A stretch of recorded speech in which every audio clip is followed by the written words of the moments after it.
Welcome viewer, I am Murugan S. This video tutorial describes how to remove the system requirements not met watermark.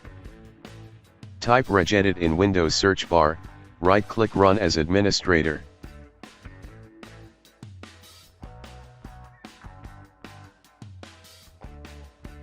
Click and expand H-key current user, click and expand control panel.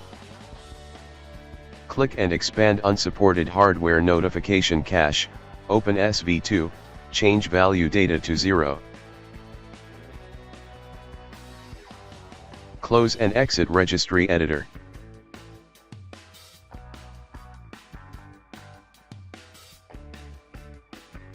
Restart system.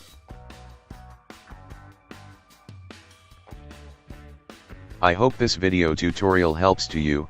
Please like, share and don't forget to subscribe my channel. Thank you very much. See you next video.